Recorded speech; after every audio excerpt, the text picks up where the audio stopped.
Hey guys, just before this episode starts, I wanted to mention that this is another supercut of our previous segment covering the live action Yu Yu Hakusho um, series on Netflix. So, in case anyone is wondering, this is going to be mostly a recap of those previous segments in a one convenient supercut. Um, but, anyways, guys, once again, thanks for listening to the show and welcome to Geek Addicts. Hey, everybody. Welcome to Geek Addicts.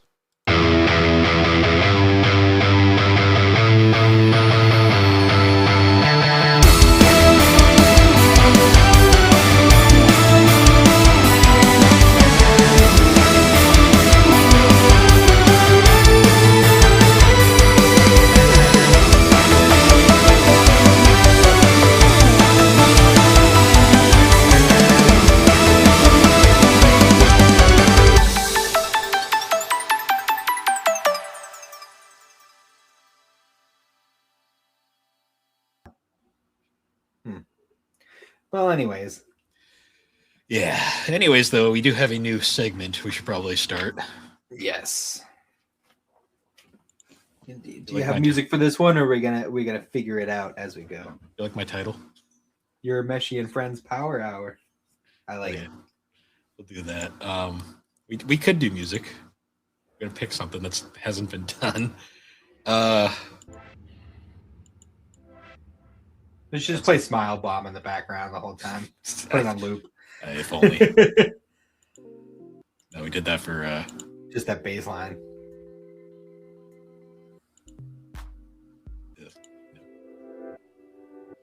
most of these are annoying. That one's kind of ethereal. That works. Yeah, we'll do lo-fi. That works. So yeah, we're finally starting in with the YuYu Hakusho live action series. So this Sure is your are. first time watching it, correct? Yeah. So- I last year was just anime heaven, and I was kind of like, I didn't watch anything else. So Yeah. So right off the bat, like the first scene we get, like as you can expect, the first scene we get is like him dead on the ground and he's just a ghost. yeah, we'll talk about his death scene later because holy shit. yeah, they went pretty um, hard on it. That's so- actually part of my notes. I was gonna say right off the bat, watching this, it feels very much like you're watching Yu Yu Hakusho on speedrun. Oh, for sure. So how did you feel about the actor choice for Yusuke? Actor's perfectly fine for the most part. We'll get to our favorite pompadour friend later, but Yeah, I think the actor, I don't know his name, he did a very, very good job of emulating his mannerisms. Like, yeah, the right down, actual like how he walks, like when he hunkers down next to his body, like it's all very, very Yusuke. the acting choices I thought were great. Like they really worked for what they were trying to do. Dub, I'm not gonna lie, not the best work. The Yeah, I actors think that was themselves, definitely I think it was definitely the biggest drop ball was not getting the funny cast for it, because I would have loved that. Would have fixed the whole thing, as if we just had all those scenes with Cool Barge be like, "Yeah, Urameshi." modern that like younger voice. Yeah, Yeah, because it was weird not hearing Justin Cook. yeah, for sure. I got used to it though. The actual voices weren't bad. The lip sync though, they not the best. Like I'm like, there were points where I'm like, this is like one of those old Jackie Chan movies. That's kind of to be expected, though. I mean, I feel like it's a lot easier to get away with it with anime, but once you start doing it with live action, it's Yeah. always going to be a little funky, you know? The thing is, I'm gonna compare it to like obviously like what I still think is the peak is the Rurouni Kenshin films, and they did a really good job in those. But even then, there were definitely some moments where it was, you know, with the lip syncing and stuff. I mean, you're never going to be able to lip sync it perfectly with live No. action. It's There- just not the way mouths work. There were a few moments in this though where they were talking and nothing was coming out. I'm like, yep, Yeah. okay, Yeah. happens. Um, I did like the vibe it was going because they were really going for. So Grittier. one thing, yeah, compared to because the anime is fucking bright. Like it is a bright, colorful anime. yeah, it's very colorful, but at the same time, like yeah, the anime is dark, but it's like 90s shonen dark. the palette was very bright in that show. Yeah. This though, they went, no, this is gritty Japan. Like we're going for this, and it feels like it worked. It feels, honestly, yeah, for sure. And I could be mistaken, but I feel like this is set in the 90s because I feel like I didn't see any cell phones or anything. The cars definitely looked 90s.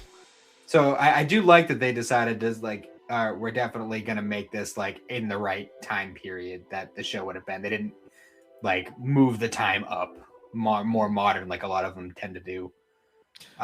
One thing too I kind of liked was so one big problem anime has is the fact that they don't portray like characters realistically a lot of the times. Like any like slice of life, like they go to the high school and none of the fucking girls look like they would actually look in Japan.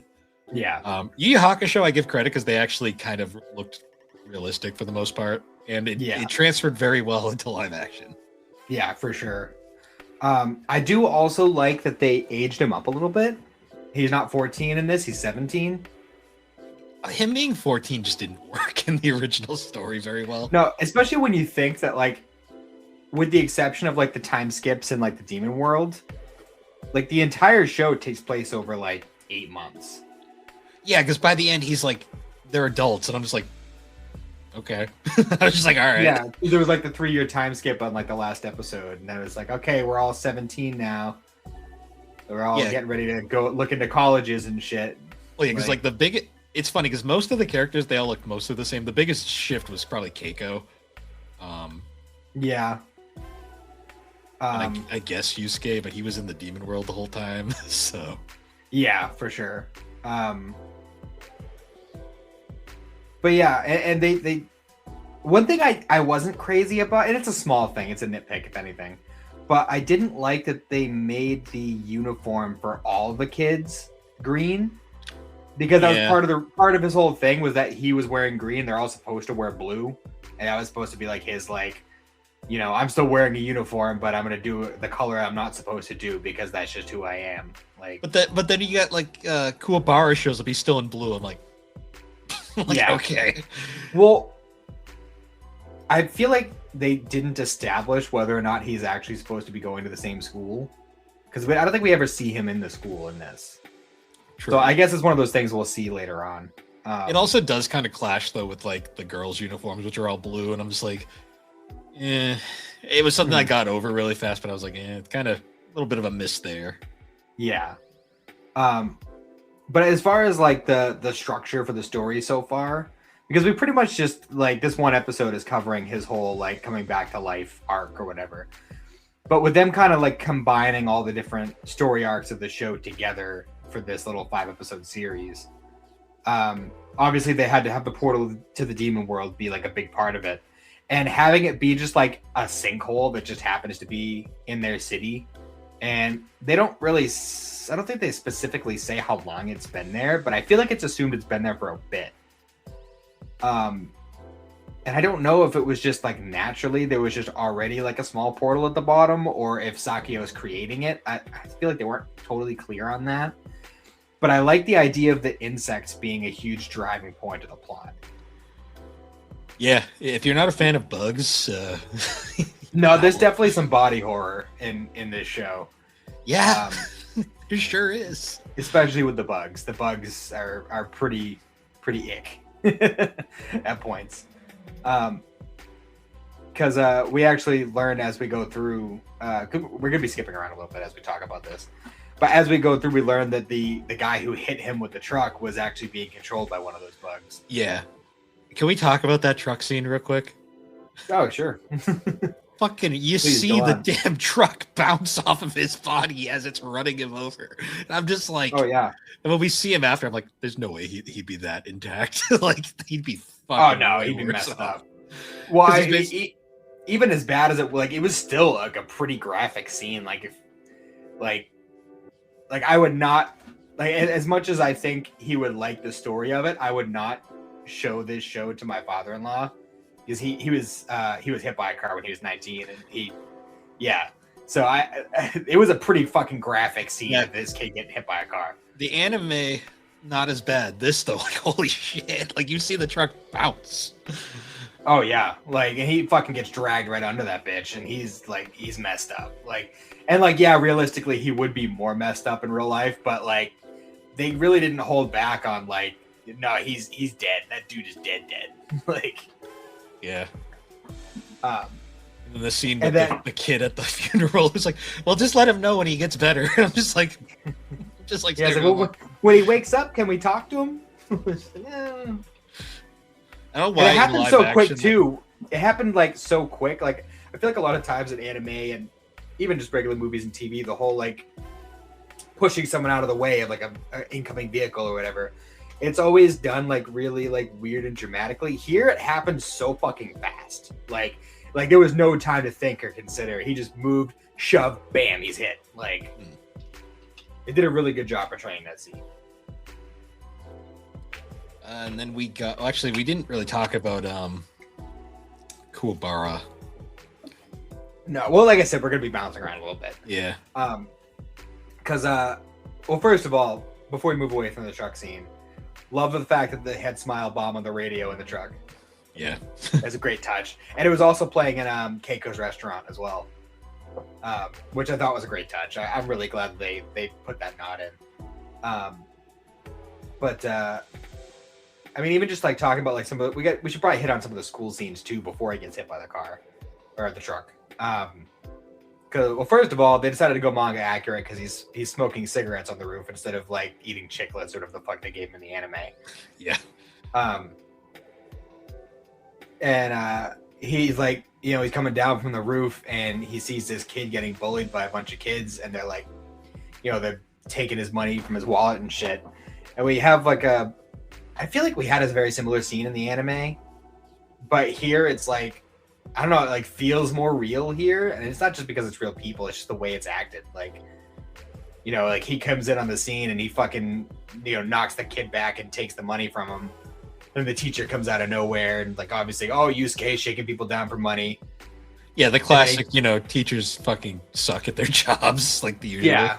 And then like without explaining himself, he just gives the money to the kid who's being bullied, and then just fucking like shoulder checks the teacher on the way out. Yeah.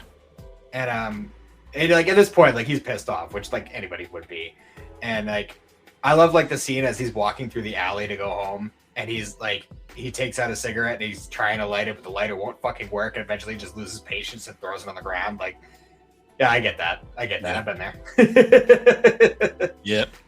I will say the scene where he's in Keiko's restaurant there, and like the other girls are like, "We gotta go." I'm just like, really?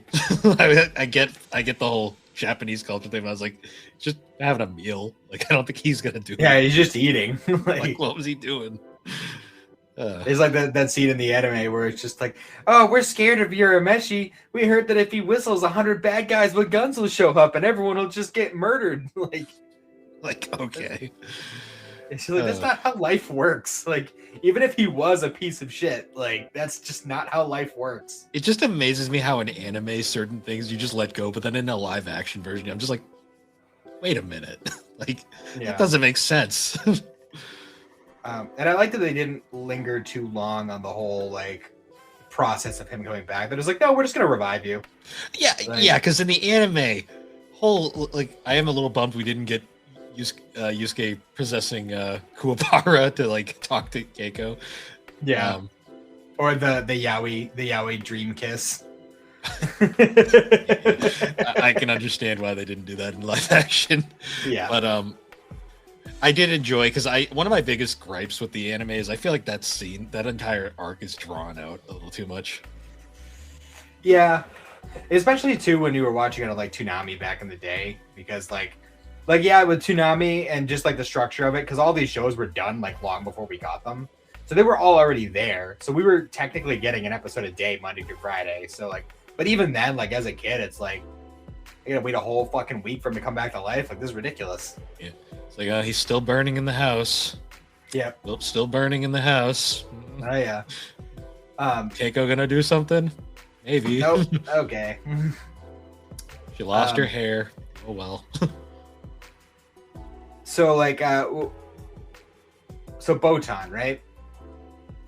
First of all, I think it's a great choice. She definitely looked the part. They didn't do the stupid one blue stripe thing they did to Bulma in the Dragon Ball movie. Yeah, that was so... Yeah. Yeah. One thing I'm disappointed about is she didn't say bingo, not once.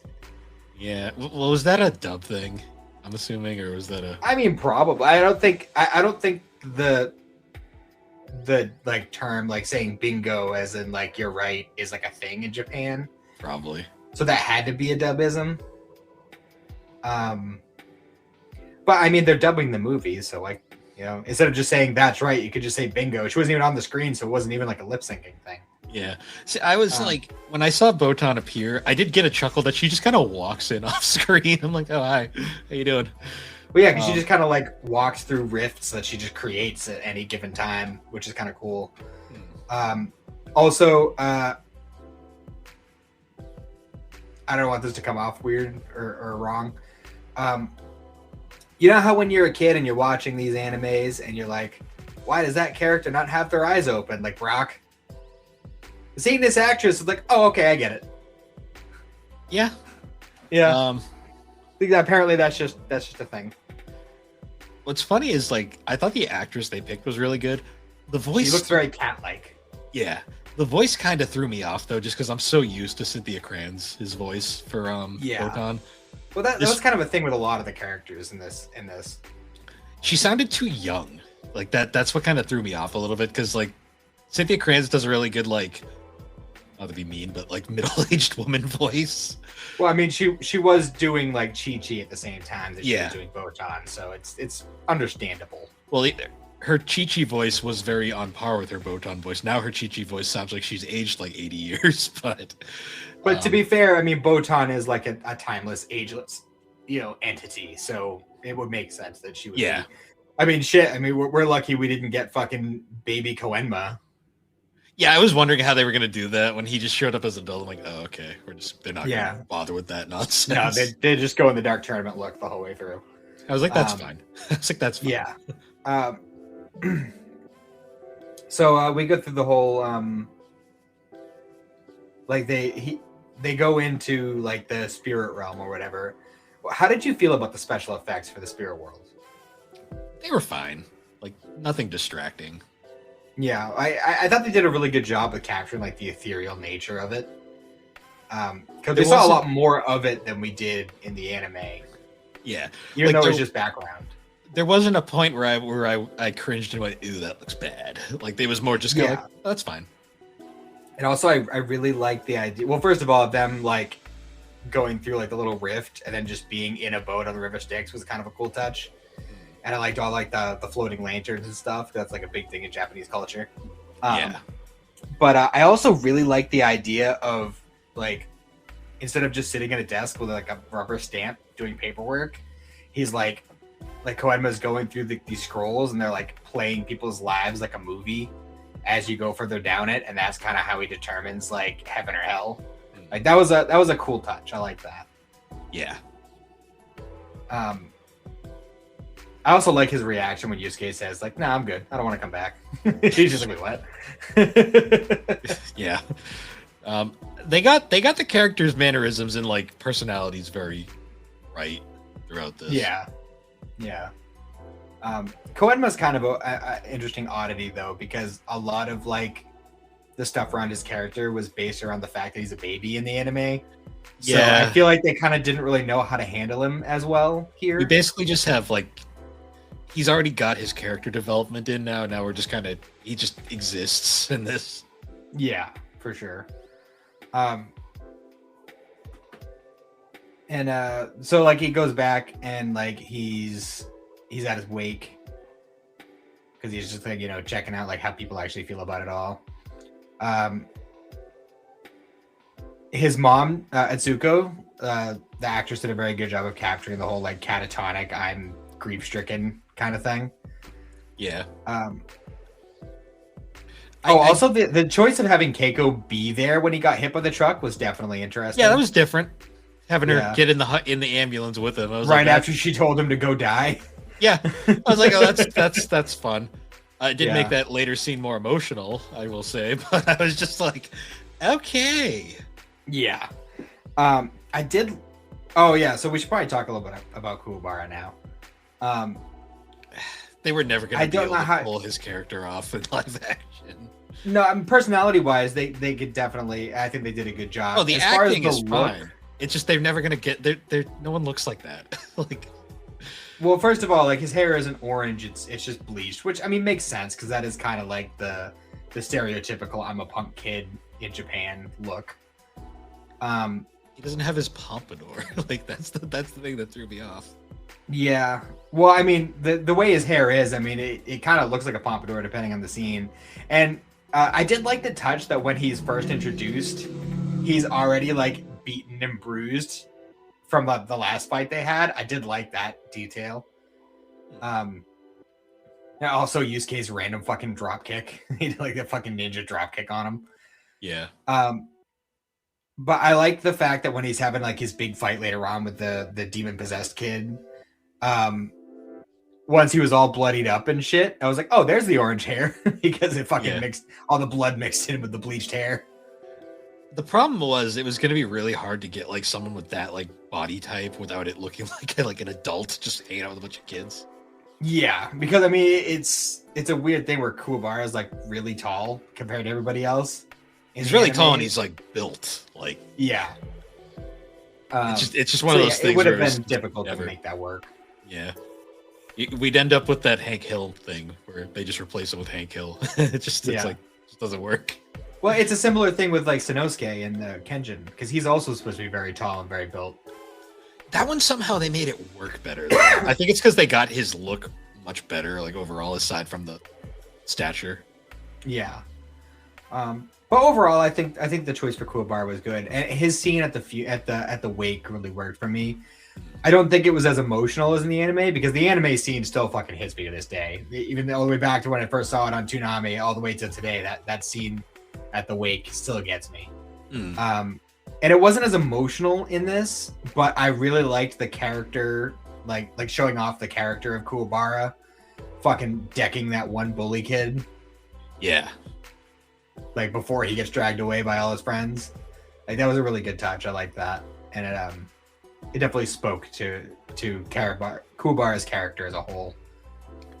So the one other thing too, before we get into that final fight that I noticed was like it lasted like 20 fucking minutes. Yeah, basically the rest of the episode. Yeah. I noticed they kind of changed up his resurrection to a degree as well. Yeah, they made it a lot more kind of effortless. Yeah, because we didn't have Keiko almost dying. Instead, I mean, she did almost die. Yeah, I forget in the anime? Did he just come in and help, or did in the anime he had to throw the spirit egg into the fire right, that created a path? In this one, instead, he just goes, I've stopped it. Yeah, he used spirit energy to hold up the collapsing building, and then he just kind of was like in his body, and then he ran out with her. Yeah, I was kind of like, sure, whatever, fine. It makes more sense. So yeah, he saves her, and then he's like, I have to go. Kuwabara needs me. But I like the whole scene. Well, first of all, these bully kids need to seriously pick a new target because they're going after the same kid way too much. Well, and also it's made very clear that he doesn't have a whole lot of money because while everybody's wearing uniforms, it's pretty obvious from looking at his shoes that he's not from a wealthy family. Yeah. Because that's about the only thing you could really latch on to when it comes to Japanese school children. It's like, what condition are their shoes in? Okay, you're not from a good family. It's kind of crazy too, and like you watch stuff like this where it's like based in Japan, and you realize it like Japan they don't fuck around and like soften bullies. They just make them like what they are. Yeah. Because like when I think of shit like this, I usually immediately go to like Bulk and Skull. Yeah. Which I'm like, yeah, no, this gets dark really fast. Yeah, because they are like beating the piss out of this kid, like for no reason, literally just because he didn't want to give them the money that he was going to offer to Yusuke's body for like, standing up for him and helping him out and stuff. Which it is nice to see at least one person recognizing that Yusuke is not a piece of shit. Yeah. Yeah. Even though he's a punk, but he's not a piece of shit. So like, yeah, they're just really fucking laying into him. And then the fucking insect comes in and crawls into his ear. It's like the earwig from hell. And fucking, you can see it crawling under his skin. And that is like really disturbing image. I don't like that very much. Like, I'm like, ew, okay. And then it goes like full horror movie.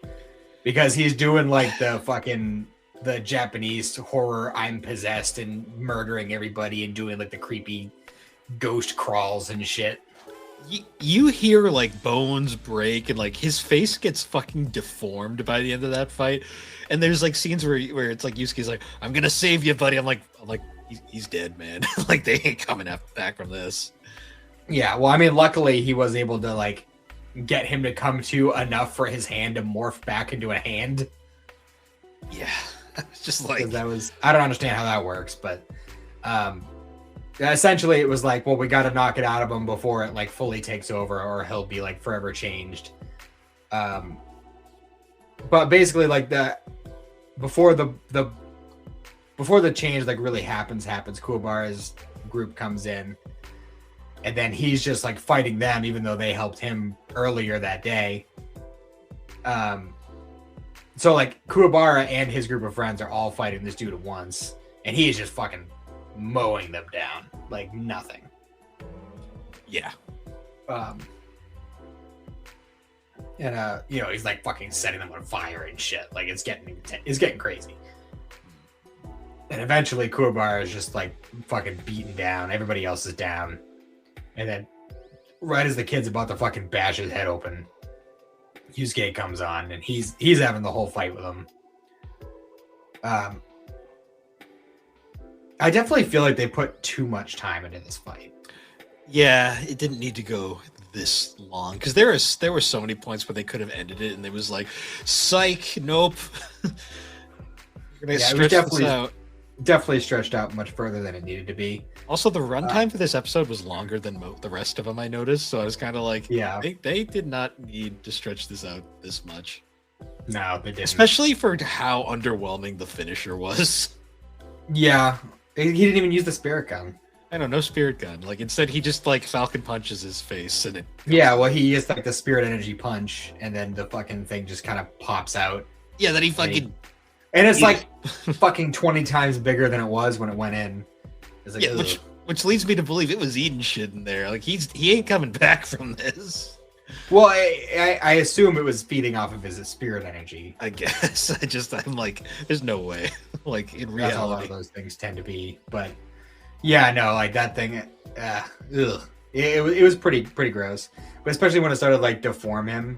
Because like at one point his like face gets deformed because it's like in his brain, and like his arm morphs into like a bone sword. It was bizarre. It was a choice, but yeah. So basically, like the whole thing goes, and then like Koenma's talking to him. He's like, "You have to use your spirit energy to knock it out of him." He's like, "What the fuck even is that?" And he's like trying to explain like the science behind it, and Botan's just like, no, you used it earlier, just do that. Like, yeah, always the logic and reasoning person. Yeah. I did like how like when he was trying to like get through to him, though, he used a bicycle to like kind of pin his sword arm down just so he could actually like get a word in edgewise without having to fucking beat the shit out of him. Also, that kid's gonna be hurting for a while if he's alive. Like, I'm still not convinced. Yeah, well, you know, we didn't see the aftermath, so that's why I'm like, I don't know, man. Yeah. But eventually he knocks the thing out of him and it's like, yeah, we did it. And then Koenma's talking to Botan, and he's like, yeah, so they're going after those like demon artifacts now. So because it's led to, it's kind of like just kind of in the background, but we have seen like little bits with Sakio and like him talking about his plans and shit. And it's assumed that like Sakio is sending people after those demon tools, but then like Hiei, Kurama, and Goki all show up, and they just kind of like murk all of his minions and steal the things. I don't know how I felt about them like pulsating, like the sword and the ball and everything. It's weird that they like pulsed like they were alive. Yeah. That was definitely a choice. How do you feel about the designs for our little demon triad? They're a choice. I'm gonna wait till we get further in to have a full thing, but I was like, okay. They definitely because in the anime they talk about how Kurama looks very feminine, but like I never really got that impression from the anime. Here he just looks like he could be either way. Like, yeah, I was kind of like they definitely focus on the femininity of Kurama here. Yeah, I'm definitely gonna wait till the next episode to have a full opinion, but I was like, okay. But I think Hiei was a very fitting design. Hiei was. My problem with Hiei is though it's I'm never gonna get over it not being Chuck Huber's voice. The voices is something we're just gonna have to move past with this show because it just is what it is. I'm disappointed they didn't go with the funny voices as well, but it is what it is. I would have really liked Damian Clark though as fucking Taguro. That would have been amazing. Yeah. But yeah, that was the first episode, and boy, is it gonna be it's gonna be a shorter series because there's only 5 episodes. But yeah, we only got four more segments, and then that'll be done. Yeah. And I will say it is a little disappointing. Like I understand them wanting to go the safe route, and I personally think they did a good job with what they had. They definitely could have made it a longer series. It definitely could have been longer. Yeah. Like it didn't have to be like One Piece, but a couple seasons, or at least one like 10 episode series. Yeah, I don't think they wanted to risk it, especially with the trend how it had been at that point. So yeah, well, that's what I'm saying. Like I understand them wanting to take the safer route, but there's definitely more potential there. And as you'll see, like there are definitely points where they probably should have spent more time on certain things. Yeah, but we'll get there when we get there. Yeah, definitely. But yeah, that was a segment. All right. So we got our the Yusuke and Friends or Yusuke and Friends Power Hour. Urameshi and Friends Power Hour. Yes. You have to say it. Urameshi. Urameshi. That's been so weird for me. Like watching the live action and hearing them say Urameshi, because I'm used to the Funimation dub where they say Urameshi. Urameshi. You gotta say I know Urameshi is technically the correct way to say it, but it still weirds me out when I hear it. You gotta say it like young Chris Sabat all the time. Just Urameshi. Urameshi. Like a nasally Vegeta voice, basically. It's like a Vegeta and Yajirobe had a baby. That is horrifying. And Kuwabara's his personality is exactly what you'd expect from that. But a Yamcha mixed in. Just kidding, a joke. We'll get to him later. But so I'm gonna say this episode felt very disjointed. Well, yeah, because it was like they were kind of trying to squeeze like. This kind of felt like 2 episodes of the anime put together. This felt like we have to fit a bunch of plot points in, but we don't really have a consistent storyline to fit them in, so we're just going to throw them at the wall and see how they land. Well, I mean, it seems like for the first like 2 episodes, pretty much, they're kind of following the story. Like they have the whole like Yusuke revival arc, and then the 3 demon tools or demon items, whatever. Yeah. Arc. But obviously, they're doing it in a different way. I don't know. I just feel like they spent too much time on that first bit. I mean, they definitely didn't need to have a 20-minute fight with that fucking possessed dude at the end of the last one. But I'm gonna say right now, the fights, they're good, but they're overstaying their welcome a little bit in this show. But it's YuYu Hakusho though. Like that's kind of the whole thing.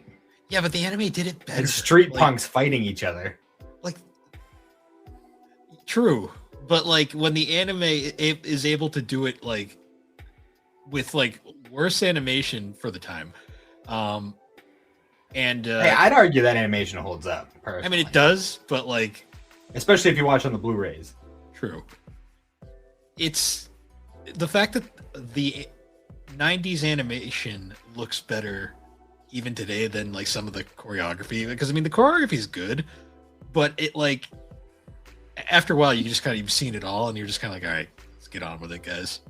I was actually, I mean, maybe it's just a difference in preference, but like I personally found the fights really engaging, especially in this episode with the fight with Goki in the junkyard. Like I love how in this show he's constantly utilizing his surroundings. Like that stuff is fine.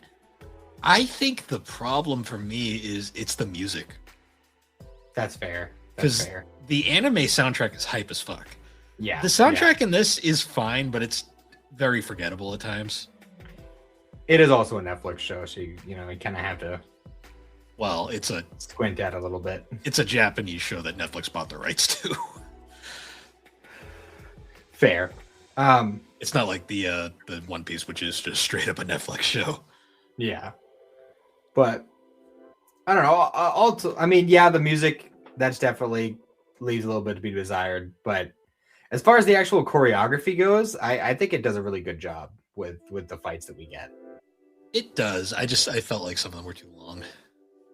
Yeah, well, but that also comes with the fact that like the pacing is just really because they only have so much time they can fill. The fight takes up this huge chunk of the episode, so then they kind of have to squeeze everything else in. Mm-hmm. That's kind of it's more not so much a problem with the fights; it's a problem with the format that they chose for this. Pacing, yeah. It should have been more than 5 episodes. Yeah, I definitely agree with you there. And honestly, like with the qualities they were bringing to it, they definitely had room to make it a multi-season show, like or even just more episodes. Like they could have even just make it a 10 episoder. Like actually give the characters time to, grow and develop and such. Actually have more of those kind of in between moments that I actually really like all those like quieter moments throughout this show. Because like one of my favorite parts in this episode is when Yusuke's at the hospital and he runs into Kuwabara and Kuwabara's like, Urameshi, like, did you beat up that guy? And then like he walks off. How did you do it? Yeah. And then he walks off. Well, you see. But then he walks off and he's like, who's that girl he was with? And they're like, what girl? Because only he can see Botan. Can we talk about that for a second? Sure. So like we make a huge distinction, right, about how unless you have like unusually high spirit awareness, you can't see like people from spirit world or demons, right?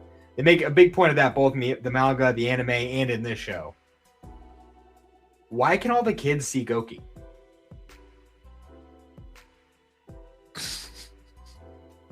Plot convenience, I guess. Right? Because it's not like he's inhabiting a human body like Kurama. He's just Goki. But all the kids are just like, oh hey, that's a funny looking ball you got there. Yeah, that act. Well, the way the English voice for that actor did that voice was creepy as fuck. I'm like, I don't like this. For Goki? Yeah, the way he was like, oh little girl, come here. That was fucking Jinshi. That was Gojo. Well, he was too good at his role because my god, I was just he played him and he plays Toguro as well. Okay, I'll be interested in that. I mean, he's got range because I didn't even notice. But but going back to that scene with the Kuwabara though, I love the fact where like he's like the girl with the kimono, and they're like, what you're talking about. And then they get all like panicky and they're like, oh no, he's losing his mind. I'm like, why are you guys like acting like he's gonna kill you? Well, it was kind of, well, they were like, oh, this is creepy or whatever. I think it might be one of those things because at least in the anime, they were all aware that he like could sense spirits and shit. So like maybe they were like, oh no, it's a ghost, like something like that. But maybe I think again, they don't take a lot of time with these quieter moments. They kind of just, oh, that was a funny little thing, and then we move along. Did you think it was weird that Yusuke like was having trouble figuring out the spirit gun? A little, because he figures it out pretty damn fast in the anime. Well, yeah, because I wrote in my notes, if Yusuke is having that much trouble with the spirit gun, he should try shooting his teacher. Because that's how he did it in the anime, and it worked just fine for him there. Yeah. It's weird because like the show's trying to squeeze everything, but then it's trying to stretch other things out weirdly.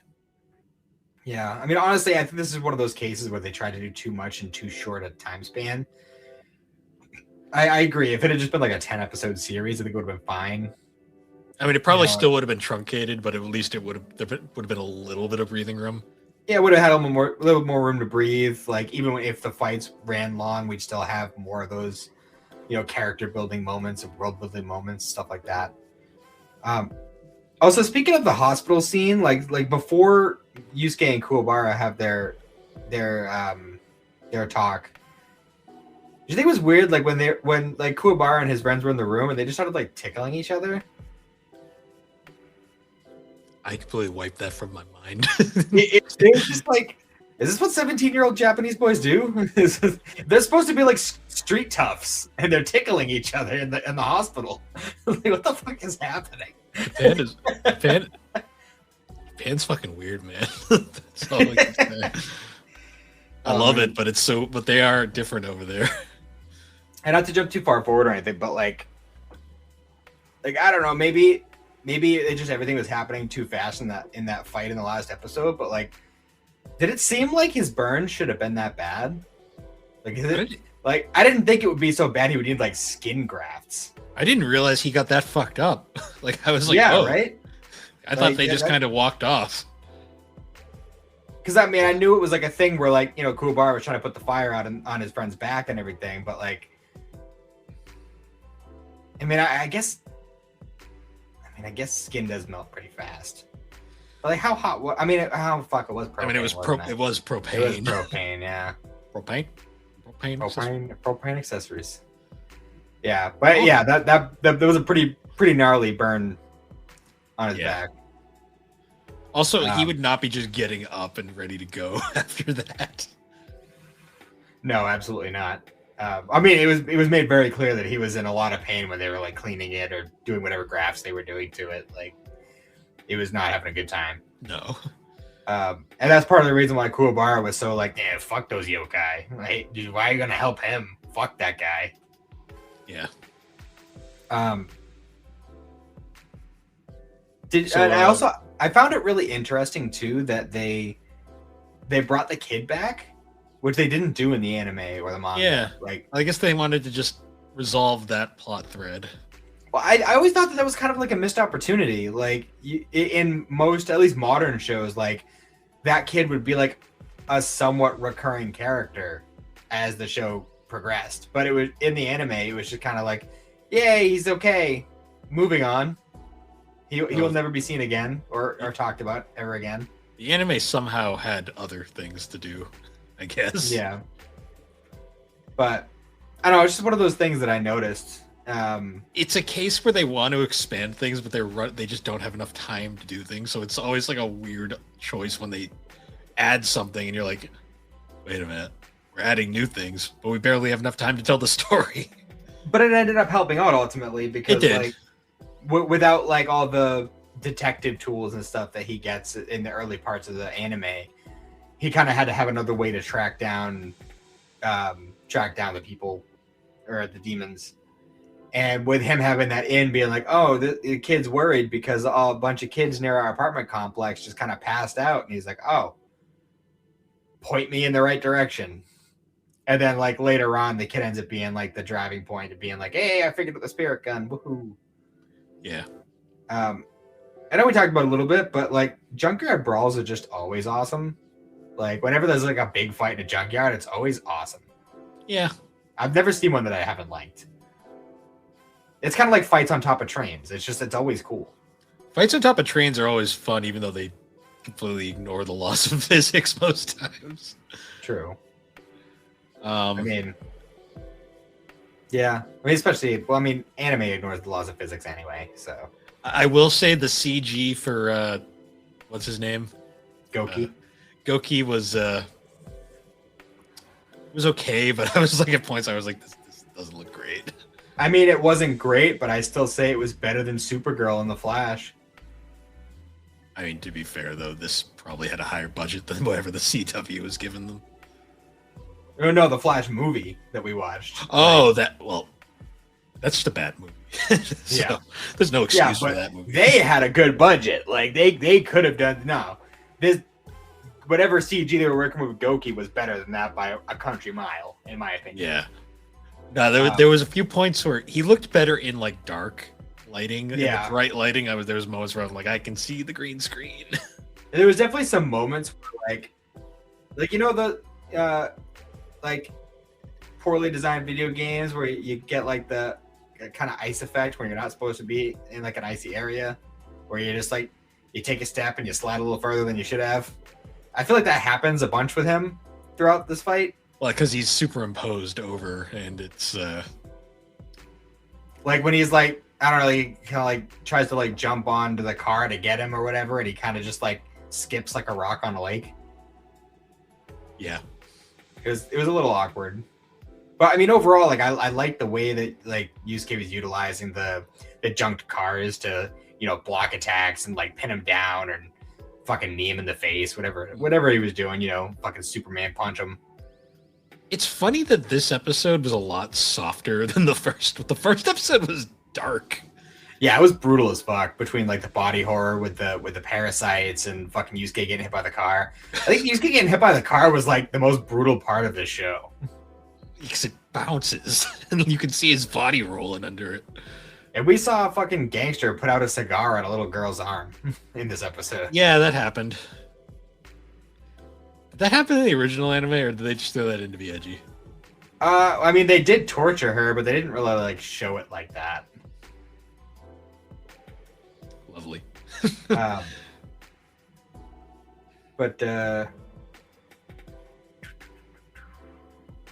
oh yeah, so we got that little bit with it was just a quick little thing with Hiei where we saw him because apparently in this version he doesn't already have the Jigan, and the demon sword that he stole is what gives him it, which I thought was an interesting way to kind of like streamline the story, because obviously you can't with only 5 episodes to work with, you can't take a bunch of time explaining like how he got the eye and all this other stuff. Yeah. And like having a whole arc with him like, oh, I'm gonna turn people into demons, and oh no, you gotta stop Keiko from turning into a demon. Instead, we're just gonna skip all that and say the sword gives you a Jigan, and he's using that to find his sister. Move the plot along, Yeah. And I think that's with the kind of thing they're going for here. That's a much more effective use of that particular story beat. Yeah. We also got Kurama in this episode, and I thought his actor played by Johnny Young Bosch. I noticed that. I heard Murakami, and I went, okay. Wasn't expecting that. Well, yeah, it is because that is a very different voice from John Bogmeyer. Yeah. But most of the voices are pretty different, so that's not too crazy. Yeah, he was just being a creeper while Yusuke was fighting Goki. He was just kind of standing there watching. Just like randomly. Yeah. Well, I don't know like what the purpose of that was. He didn't want to ruin his hair. Because like he wasn't even aware of Yusuke at this point.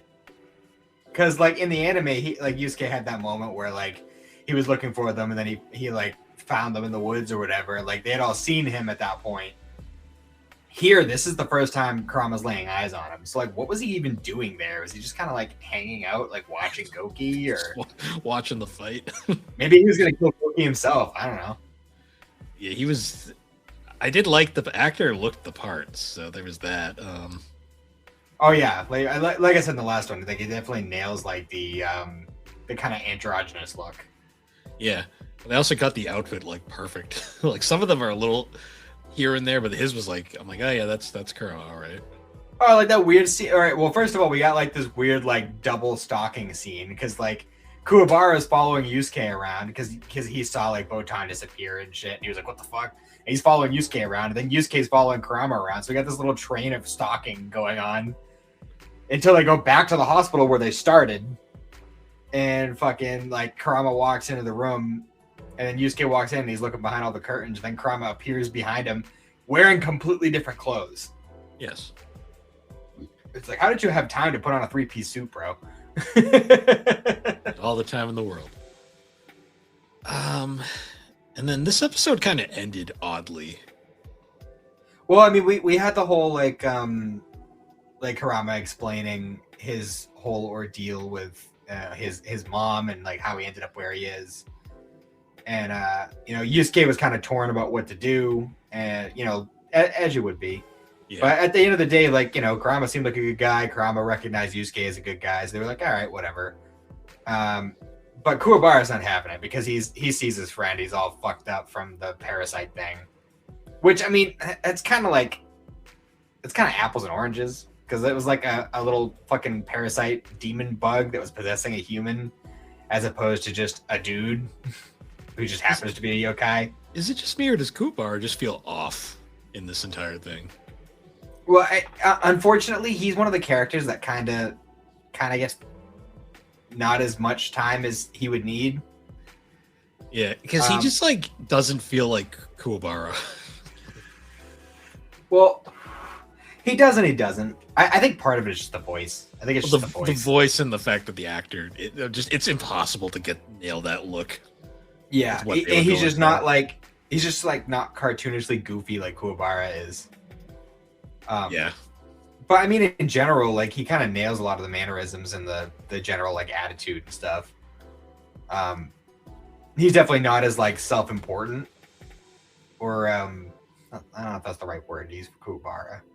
He's not as confident in himself as Kuwabara is, even though actual Kuwabara has no right to be that confident.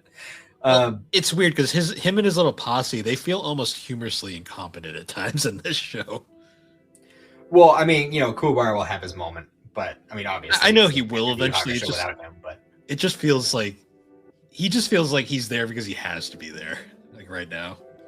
Kind of. But yeah, like, essentially, like, Yusuke has like the whole like, oh no, Botan just told me that fucking apparently the mirror will take the person asking for the thing, take their life. So I gotta go and stop it. And then, like, in the original, it was just like, oh, you did a noble thing. I'll give you the wish for free. But here it's like, all right, I'll just take half of each of your lives. It's like, so they both just got their lifespans cut in half. And we're just going to move past that, apparently. It's the old Misa method, I see. Yeah. So that was something, I guess. And they just kind of, like, left it at that. Because, like, Kurama had his whole, like, heartfelt reunion with his mom. And then, like, Kuwabara's like, oh, that was really cool of you. I'm gonna buy you dinner. And then they walk off, like, Kuwabara throws his arm around his shoulders and it's like, all right, let's go, bud. And they're both doing like the kind of punk walk as they're walking out. See, in the anime, they had tons of development by this point. In this thing, sure, it's implied. I mean, I do like the sense of camaraderie being formed between them, but I just wish there was more time. It's just really like there's no development. It's just implied. They're basically like, you saw the show, you know what happens, and it's like, I see. This is a live action only for people that have seen the show. Yeah, and understand. That's fair. That's fair. I get that. Well, because I can see vividly. I can understand people who don't enjoy this adaptation if they've never actually watched the original anime, because I can see it right now. There is so much shit that if you don't know, you're like, what the fuck? Like, without previous knowledge, it would be a lot to take in at once. Oh, if you have no, I'm gonna say it like just from episode 2, if you have no prior knowledge of YuYu Hakusho, this show is a fucking mess. Like, it is not well paced at all. Yeah. I think this is definitely just supposed to be specifically like a love letter to people who already know. Yeah, this is a live action made for YuYu Hakusho fans. Like, yeah, because it is noticeable, and I'm just like, I'm watching it. I'm like, it's good, but at the same time, I'm like, this is not a great standalone product at all. But yeah, like, the only other like important bit from this episode really is like we get obviously we get introduced to Yukina, and that like apparently that had been because in the last episode we had heard that Sakio had bought the sinkhole from Terugane, but apparently the price that he paid was Yukina, the source of the, what the hell did they call it, like tear jewels or whatever the fuck. Yeah, I don't. They called it something different. Because in the anime they're called like Suraheki stones or something like that. Here they just call them like tear jewels or something. something really simple like that. So when I heard that, I immediately just like thought of Inuyasha being like, "You're not a person, you're my jewel detector," and I was just like, I was like, okay. But I mean, we got that brief scene of Chirugane fucking putting out his cigar on her so that she would cry a single tear, and then we got a quick scene of like that one dude who works for him being like, "Don't worry, I'm gonna let you out," and then like the episode just kind of ends. Yeah, it ended very well. What's weird is by that point I was like looking at the time, I'm like, is this still going? Like it for 40 minutes, it felt a lot longer than it should have. Yeah. And then, well, again, they stuffed so much into this one episode. They stuffed so much, but at the same time, like it feels like they just didn't. Like it was weird. Yeah. And then, it just ended. Like it just cuts to the. I will say the credits are a bop. Like I really enjoy the credits. Yeah, for sure. Except for when Netflix is like, "Are you still watching?" or next episode. And I'm like, "Hey, I wanted to watch those." Yeah, he's like, "Oh, there's still 3 more minutes left," and it's just credits for all the different languages that we dubbed it in. Yeah. That thing Netflix does. I'm hoping episode 3 is a bit more consistent because I'm not gonna lie. Well, we did get that sneak peek at the Toguro brothers. Oh, was that after the credits? It might have been. I don't remember. Because I might have. It was either the very last thing we saw or it happened like midway through the credits. I think I might have missed that because Netflix decided it was going to just move on. Yeah, because we saw a brief look of like Sakyo was like saying something, whatever. He's like, "Oh, isn't that right, Toguro brothers?" And they walk onto the scene, and younger Toguro says something, and that's when I was like, "Oh, you're Jinshi too." I was like, what the fuck? Oh no, I think that was right where it ended. Like it was just like done. I was like, oh, yeah. Okay. I will say, like that's the one thing I'll say about the show is they all nailed the look. Like they all are like perfect live action versions of the characters. Yeah, I mean, except for Kuwabara's hair. Kuwabara's hair and his build, because unfortunately they're just not going to find a teenager with that build easily. No, well they found a fucking grown ass man for Toguro. Yeah, well, I mean that's easier though. Yeah, because we can't have Power Rangers syndrome where they're hiring like high school like mid 20-year-olds as high schoolers here. Yeah. Also, where is it? I don't think he spoke at all in this one, but Elder Toguro, the creepy one, played by Keith Silverstein, which I feel like is a very fitting voice for that character. I feel like he would definitely nail that. Yeah. But yeah, I think I'm not 100% sure, but I'm pretty sure in the next episode we'll be meeting Genkai and moving things. So things will happen. It'll be a point where we start to see a lot of divergences. Okay. Because up to this point, they've obviously it hasn't been like a perfect 1-to-1, but for the most part, they've been kind of following along with the story as it would have progressed. And obviously, with the setups we've had, it's not going to stay that way. Yeah. I'll say though, like the first episode, fairly well paced fight, other than the fight being kind of long. Second episode, oh god, the pacing was a disaster on this one. I feel like it would have been better served to save the like it would have been out of order, but I feel like it would have been better served to save the Goku fight for the end of the episode. Honestly, yeah, because it was the way it just ends like that. I was like, yeah, I was like, okay. And I still don't like that the items pulse. It's weird. Yeah, I don't like the pulsing. But look at that CG effect that we paid money for. Yeah. So yeah, that's YuYu Hakusho live action episode 2. Looking forward to 3 because there's promise here. Episode 2 was just rough. Yeah. So we're doing our next edition of Urameshi and Friends Power Hour, where we watch the live action YuYu Hakusho. We're on episode 3, and shit actually happened this time in like a digestible fashion. Thank God. Yes. Yeah, because we didn't have like super long, drawn out fights in this one, which was nice. I mean, not to say I didn't like the fights previously, but the one in the first episode that ended that one, like it was definitely way longer than it needed to be. The Goki fight wasn't bad. The Goki fight wasn't bad. That episode was just so fucking all over the place that it kind of wasn't the best. Yeah. So like it started out with like Yusuke confronting Hiei to get the sword back, and then Hiei just kind of like they have like a little bit of an exchange, but Hiei pretty much like shuts him down almost instantly. Like, nah, you're not shit. Like, I didn't even have to draw my sword. They left. But like at the same time, it's like in this version of the show, right? Like the sword doesn't even do what it did. The sword just makes a Jagan, and he already made the Jagan. So why doesn't he just give it back? Like, he doesn't need it anymore. Because reasons, I guess. Like, why hang on to it? You don't need it. It's fine. You know what kind of bugged me about this episode is like, there's like all this shit going on. Like, for the most part, this episode was much better. Like, there was plot actually in the really condensed way they're trying to do plot in this. For the most part, like, we got a lot of really good character stuff, but like, I swear Hiei and Kurama just are there right now, and it's just kind of like, okay. Yeah, pretty much. I mean, they're already like kind of, well, not so much here, but like in terms of like the overall like product of Yu Yu Hakusho, they're already pretty established characters. Yeah. At that point, I mean, they pretty much like whereas like Yusuke and Kuwabara kind of go through their development as the show goes along, and this isn't to say Hiei and Kurama don't, but they are already pretty much the characters that they are at the end. Yeah. For the most part.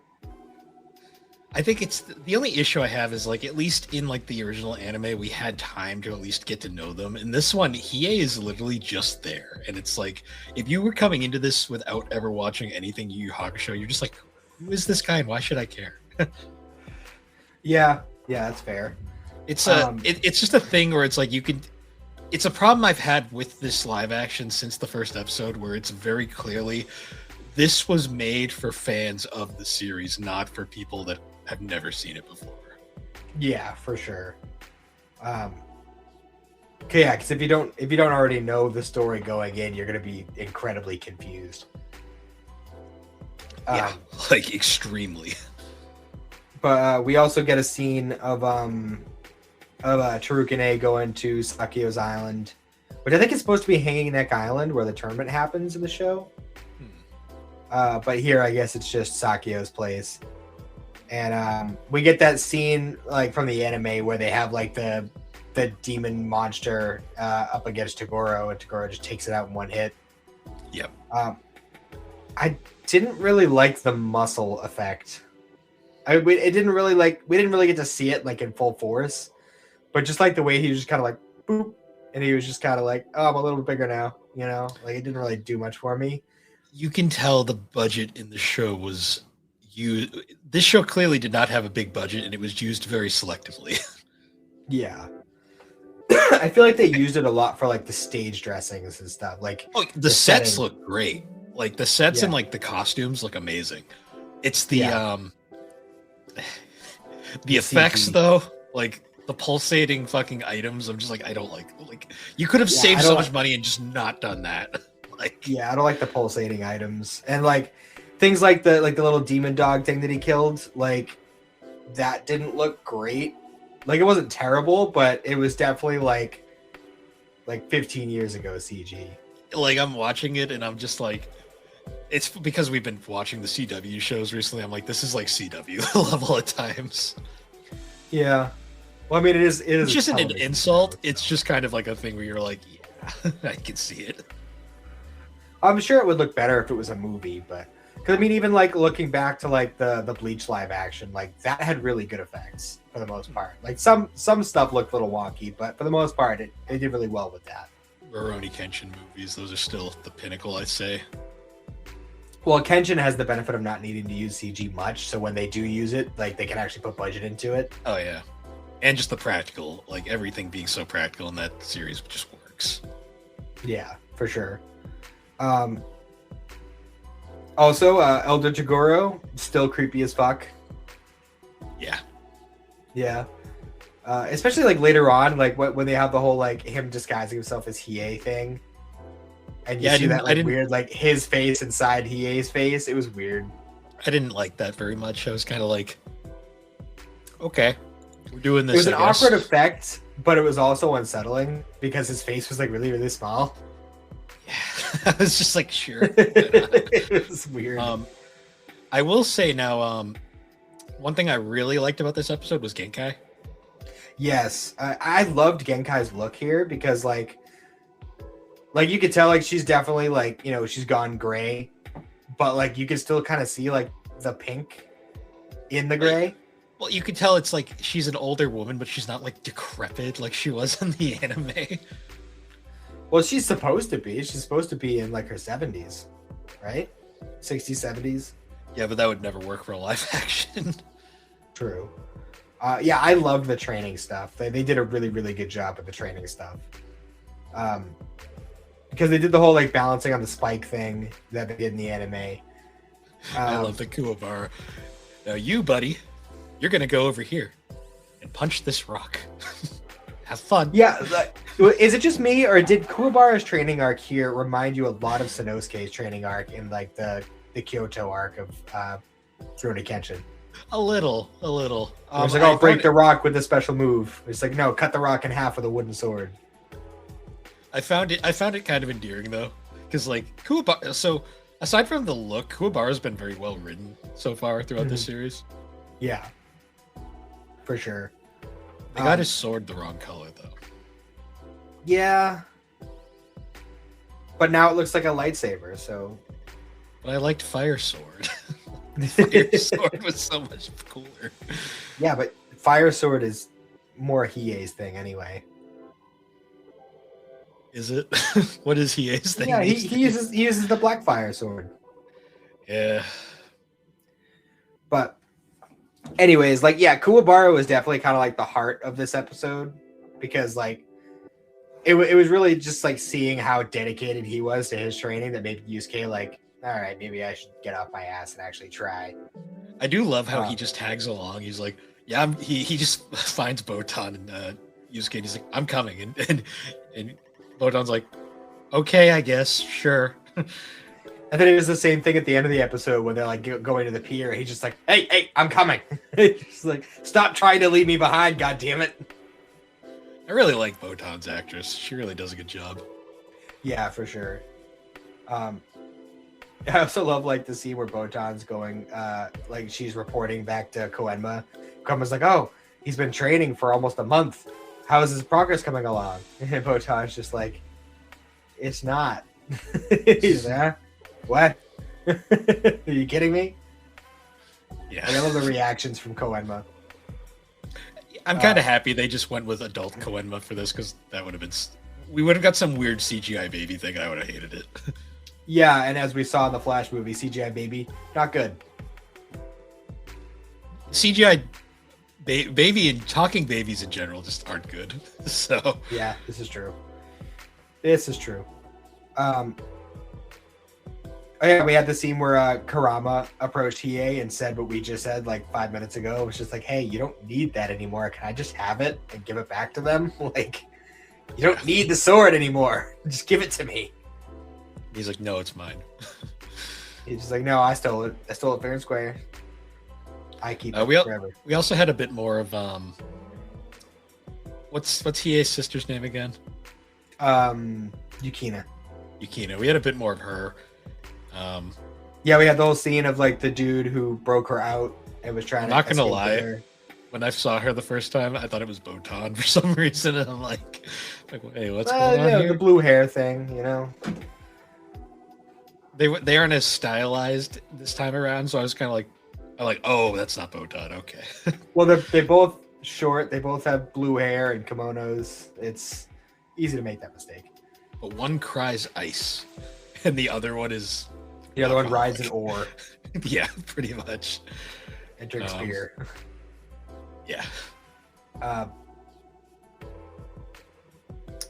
So we saw the whole like scene of him trying to break Yukina out. But Elder Tagoro was waiting on the helicopter that they were trying to escape to, and he used his weird stretchy fingers. Didn't like that. Yeah, and then like he like got shot in the head like 18 times, and it just kind of like formed back to normal. Just like, yeah, I was just like, I'm like, CG budget could have been used so much more efficiently to make this look good, but no, I guess not. That's fine. Oh, also, the rest of like Team Toguro from the tournament are also there. So Abui and Karasu are also there, which we'll see how that goes. I'm very curious. We got a lot of stuff to resolve in 2 episodes. Yeah, that's should have been a fucking 10 episode or 12 episode series, but whatever. Yeah, I'm like already like, because the Tournament of Power is already super long. You mean to begin with? You mean the Dark Tournament? Sure, same thing. Guys punch each other. I mean, it's the same thing. That is super long in the anime, so I'm curious how they're going to shove it into like 1 episode, but we'll see. Well, it's not even going to be a tournament. It's just going to be Team Toguro versus Team Urameshi, essentially. So. Oh, okay. So it's going to be less bullshit. So we're not going to get to see Yusuke beat the shit out of what's her face for no reason. No. So this is from what I'm gathering, because I haven't watched this since it came out.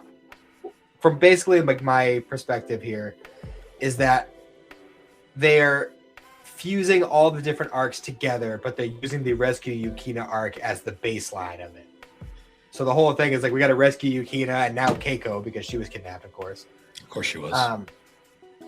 And they're using that as the baseline of like, all right, so this is going to like be the connecting point for the tournament arc and for the Chapter Black arc and all that. Like it's all kind of forming around rescuing Yukina. Yes. Let's see. So we actually got like the spirit orb transfer in this episode as well. We got like literally every aspect of Yusuke's training all in 1 episode. Yeah, and it was very like just like shoved together. It's like, here it is. Urameshi fucking Kuwabara gets to go punch a rock. Meanwhile, this happens. Yeah, you get the orb and it doesn't hurt at all. You just eat it. You're fine. Which is a much more like, symbolic thing in the anime. And here it's just like, yeah, no, here you go. It's yours now. And then, of course, we had Toguro show up because he has to kill Genkai for reasons. And actually, now I'm thinking about it, that might be it. Because I know, like, I was remembering in the first episode when we were talking about Koenma's look, and I was just like, why even have the pacifier for not doing the baby thing? I think he's going to use it to bring back Genkai. Right. I don't remember entirely, but that's my assumption, because otherwise, why have it? Yeah.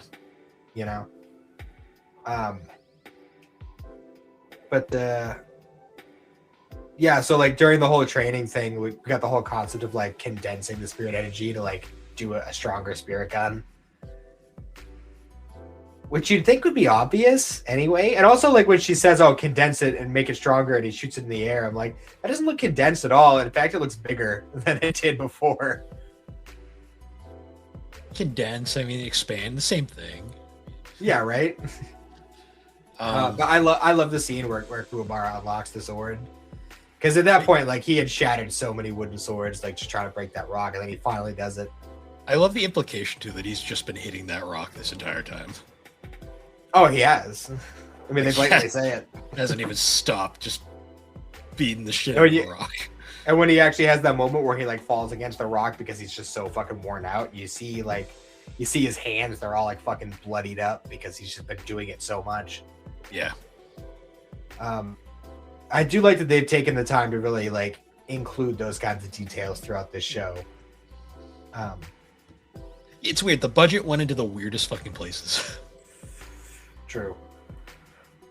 I'm trying to think if there's anything else really worth mentioning. I mean, obviously we had like Yusuke and Hiei Part 2, which did end up getting broken up by Karama. He was basically like, hey, oh yeah, because we had the whole scene where Yusuke is like, he's back from the training and he's eating at Keiko's restaurant. And as he's going to leave, she vanishes and he sees like Hiei run off with her. But it's not really Hiei, it's actually Elder Toguro in disguise. That scene was so goofy, too, by the way. Just like, he's like, I'm getting away. And I'm just like, yeah. Well, I think it's one of those things where Elder Toguro is such a cartoon villain.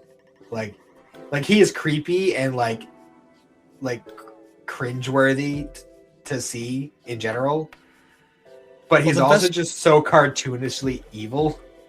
The best part too is like the scene where he's like pulling like Keiko off like off screen.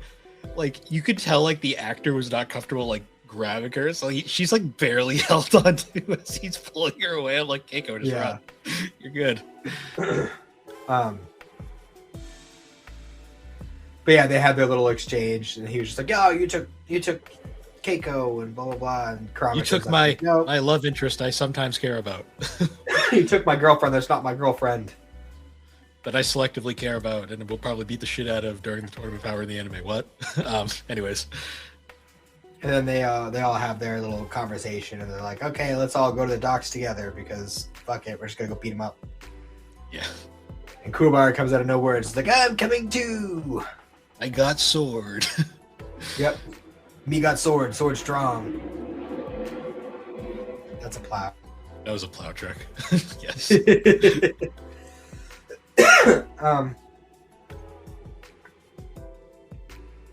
Overall, it was a pretty good episode.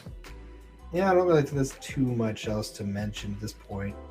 It was interesting to me because the episode 2 felt like it was like 5 hours long, and this one felt like about 30 minutes. Yeah, at most. Which is ironic because I think they were about the same length. They were. That second episode though fucking just drags. I was it's one of those things where it seemed like they just took 2 episodes of the anime and mashed them together as live action. Mashed them together poorly. Because this one though was very quick. Also, I find it odd that the whole like insect thing has just been kind of thrown out the window. Like, no, it's not important anymore. It was only important enough for him to get hit by a car and then to fight that nerd kid. Yeah, ain't important anymore. No. It'll come back later, I'm sure, or not. Probably not. Also, I'm upset that we haven't gotten what's her name? Kuwabara's sister. Oh yeah, I was because we got Yusuke's mom, but not her. She hasn't appeared yet. Well, we had to have Yusuke's mom for the whole like death scene and everything. Yeah. Like the whole him being dead thing. But I wonder if they're just gonna cut her out of the story. It seems like it at this point because they're already on the way to the islands. Like I can't see her just showing up and being like, "Hey guys, what's going on?" Yeah, I always did find her inclusion so random, but it was still fun at the same time. Just to have another character there.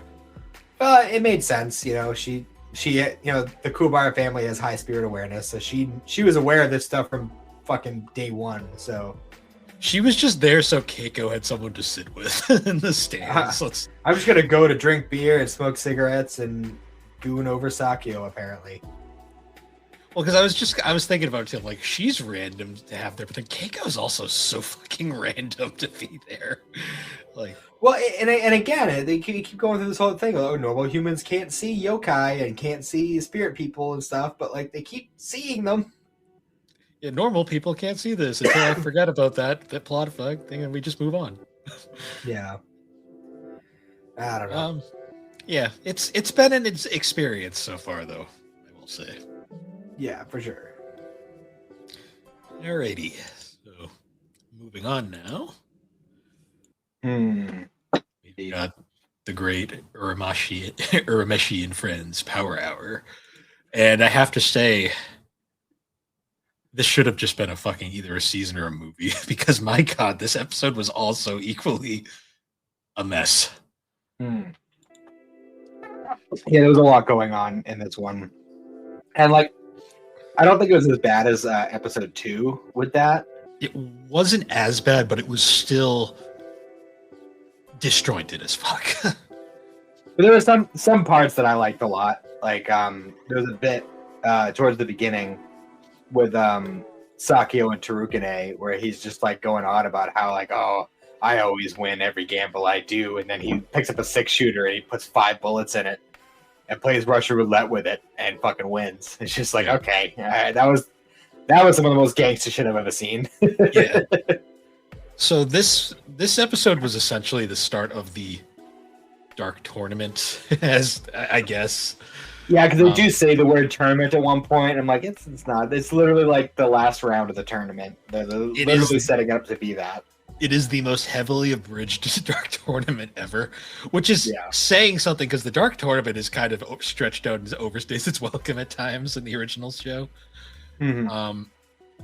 But this somehow managed to be heavily truncated, but also feel like dragged at times somehow. Well, we had like the really long fight situation here, but at least we had like multiple fights being split between. This is my favorite shit in this episode. Like, we'd be in the middle of like the Kurama fight, and then it would just cut away for like 20 minutes. And we come back and it's like, oh, nothing's happened. That's fun. Yep. He's just really hurting.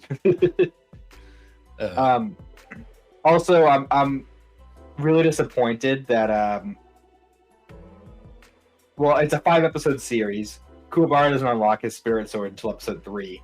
Doesn't use it at all in episode 4. Like, so what? We only get to see him use it one time. Like, I have to say, there was a moment in this episode that made me laugh out loud for all the wrong reasons. Was it when Keiko punches him in the nuts? No, I was just more like, that was more of a case where I was just like, okay, whatever. No, the scene when they're all walking together towards like the tournament spot, like all 4 of them, and I'm like, this is adorable. The cosplayers are trick or treating because they look so stupid next to each other. Like, I was like, because there's a point where I'm like, these costumes are really good, but when you actually put them all together, they look fucking dumb. I was like Power Rangers. Like, especially because like they're really trying to match like the style and like the walk, and I'm like, they're doing a great job, but they look like cosplayers. Like, it is so bad. I mean, oh god. I found that way funnier than I should have. I was like, trick or treating. So Karasu is still as creepy as he was in the anime. Like, yeah. He just comes out of nowhere and just starts like feeling Kurama's hair, like, like, what the fuck? What'd you think of Kurama's demon form thing? The Yoko Kurama form? I'm not gonna lie, I was not a huge fan of the look. It was accurate, but it's one of those things that just looks better in animation. Well, it's one of those things, like, it wasn't entirely accurate though, because like in the anime, it was very clearly like, this is a different person. And here they just took the same actor and just put him in a different outfit. And like, because the whole thing is like, Yoko Kurama was supposed to be like twice his fucking height and like, you know, super skinny. He's supposed to have like this kind of like ethereal look to him. And here he just looked like a furry. Yep. Like I'm pretty sure I've seen this dude like around. See, I saw that moment where that was the moment where I was sitting there going like, this is why we're never going to have a live action Inuyasha. Like, this is why right here. Well, see, that's the thing is, if they took the time to do it right, I mean, if One Piece can work. One Piece also probably had way more budget though. Well, that's what I'm saying. Like, you just need to have the right people behind it and the right budget to match. But like, I could see Inuyasha working, but they'd have to really like pull out all the stops to make it work. Yeah, and I don't see it getting that kind of budget. So I just don't think it's. I don't think it has enough. No, it doesn't. It really doesn't. General attention to warrant a live action at all. It is like unfortunate because it is a good series, but Inuyasha is massively popular, but it's like got this popularity group that doesn't talk a lot about it. They just kind of exist in a bubble. Yeah. So, how did you feel about like the effects throughout the Kurama and Hiei fights? They were fine. The plants looked okay. There were some bits where like the CG was like super obvious, like when the death plant comes out of him, and you see the flames like coming out of his chest. I'm like, that looks superimposed over like it. Yeah, I mean, I did like the effect of like showing the inside, like the roots, like inside his body. Like that was a cool effect. I like that. It was cool. It was just another case where I'm like, a lot of these things where I'm like, there's a reason why they do this in animation because it just works better than whatever this was supposed to be. Yeah. I did like the effects for like the bigger plants that come out, and he was Yoko Kurama. Like those looked good, or at least better. I'm still undecided about how I feel about the Dragon of the Darkness Flame. Why does it pulsate? Well, I mean that I could kind of get because it's fire. You know, it's supposed to be constantly in motion, and you know, it's a living flame. So I mean that makes sense. The demon tools, there was just no there was no reason for those to be pulsing. But with this, it makes sense because it's a living being made of fire. So I could give that a pass. But like the I don't know, just like the black fire effect with like the white accents to it, just I don't know, it just looked weird. Yeah, it was kind of. The makeup department does a great job because those burns look fucking real. They did. It's weird. Like there are moments where I was like, "This looks great," and there's other moments where I was like, "This looks like shit." This is one of those things where I think the practical effects did way more work than the CG did, and I wish that a lot more of it had been practical. Is it bad that I forgot completely that Keiko was kidnapped? No. I was just like, she's in jail. I'm like, when did this happen? And I was like, can we talk about her for a second though? Because like, she does more in this episode than she does in the entirety of the anime. Yeah, like I love the Keiko Yukina scenes are hilarious. I was like, can we just get more of this? Like these guys are funny. Yeah, right. Because we had that whole scene of like Keiko pretending to be like having a seizure or whatever in the cell. It was like a classic move, classic escape routine, you know. The dude obviously falls for it. Yeah, she falls for it, and then like she puts him in like this fucking headlock, and just fucking like knocks him out, just like fucking choking him out. Like holy shit, dude! Like this is the best version of Keiko we've ever had. Yeah. Well, I've heard in the manga she's somewhat better than she is in the anime. The anime does her dirty. Apparently. Not by much. Not by much. I've read the manga. It's not that much. This though, like, because we had that whole scene, and then like where they're sneaking around in all the tunnels and shit, like, and like, you know, they have to keep like dodging around people, and then they see the shadow and they're hiding behind the corner. And her first instinct, like, they're not gonna like try and run away. Like, she waits there and she nails Kuwabara right in the nuts, like a full on, like, she swung her hips into that punch. Like, she fucking went down. And I love that he had his like love at first sight moment while he was still like cringing in pain over getting hit in the nuts. Like, funny, getting hit in the nuts, he almost sounded like Christopher, like, ugh. Yeah, right. I will say though, when she runs into Yukina, at first my first instinct once again was like, who the fuck is that? And I was like, oh right, her. I keep forgetting that's her. It's kind of like the main reason why everybody's there. Well, her design in the anime, she's got a ponytail, and they just said fuck it for this and didn't give her one. So every time she pops she had a ponytail, but she also had like other hair that wasn't in the ponytail that was coming down around it, so that could be why you didn't notice it. I didn't even see it. So that shows just how odd. Like every time she showed up, I'm like, what's Botan doing here? I'm like, oh, that's not her, right? Yeah. Right. Yeah, they do both have similar looks aside from just the blue hair. They're both have the kimonos. They both have like their eyes are a little bit more closed than everybody else's, you know. Also, she was shorter in the anime. Like she's a bit taller here, so she kind of just mixes in with everybody. Well, compared to Kuwabara, they're both still pretty short. Yeah, well, Kuwabara's just huge in general. Yeah. Which kind of makes you wonder about Kuwabara's taste in women. He's a weird guy. Awkward. It's a little awkward. And it really annoyed me that when by the way, like it dawned on me that those like demon dogs are supposed to be like Byakko the White Tiger's, like, you know, when he pulls out his hairs and they turn into the big like demon beast. That's what those are. It just dawned on me as far as watching it this week. Yeah. But when they encountered that and they were like running from it, and Keiko was doing the whole like banging the pipe on the ground to get its attention, and like they were running around and shit, and I was just like, just fucking do your spirit sword. Like, what the fuck are you doing? Well, what was all that training? What did you hit that rock all those times? Bro? You hit that rock for like a month, bro, to get that spirit sword. You're just not going to use it? Well, you see, when Keiko punched him in the nuts, it totally reset him back to factory settings, so now he doesn't remember how to do it anymore. I'd accept that better than any excuse they could come up with. Probably. You know what this arc it was missing? What was that? We needed that irritating as fuck announcer from the Dark Tournament. Which one? Both The bloodthirsty one or the? They're both pretty bad. The first one, I guess. I don't know. I like her. I like the whole yeah, it's blood. It's just annoying. It's like, go away. But now I miss her because she brought levity. Yeah, right. You just make jokes about it. Also, so we talked about it earlier. Kuwabara's sister's just not a thing in this, right? No, she just doesn't exist. Okay. Well, I guess her whole subplot was unnecessary in this version, so... No, we need more... I feel like they gave, any scene that she would have gotten, and they gave it to Keiko.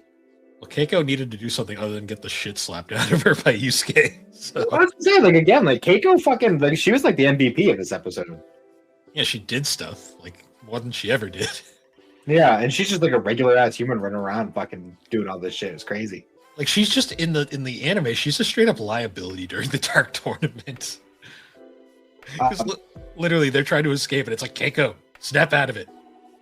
Bitch, slap the fuck out of you. Wake up. I will say I did really like all the villains' looks. I feel like all the villains really nailed it. Especially, I really like Bowie. Bowie did a very good job. Because he looked the part, and, the way that they implemented his fighting style, where he was just, pretty much Broly, essentially. Yeah. But, he was doing, these shockwave punches. And I didn't notice the first time I was watching it. I was like, that was a really cool move. It kind of because they didn't have the space or the budget to really show the kind of shit he was doing in the anime. But even just doing that really conveyed just how strong he is. Yeah. And then, so we had that one scene towards the end where it was after they had dealt with the demon dog thing, and then they encounter Elder Toguro, who's just fucking tiny. He's smaller than the girls. He's fucking tiny. Which wasn't that the implication of him in the original, but it just didn't come off the same way. Well, no, because the thing is he looked tiny in the anime, but that's because he was always standing next to his 7'1.5" brother. He was literally right on his back all the time. But they had to adjust that for live action, and it just comes off weird because you're never gonna pull that off in live action. Yeah, but they clearly CG'd him to be smaller, and it looks super weird. But he's also it's just another one of those examples of how fucking the Japanese are just fucking incredible when it comes to horror. Because when Kuwabara hits him with that pipe, and it just kind of sinks into him, and he sucks his face into his chest cavity. Yeah, that was fucking violent to the side. Yeah. I was I'm sitting here watching this. I'm American shit just doesn't go this hard, ever. That was that was just crazy.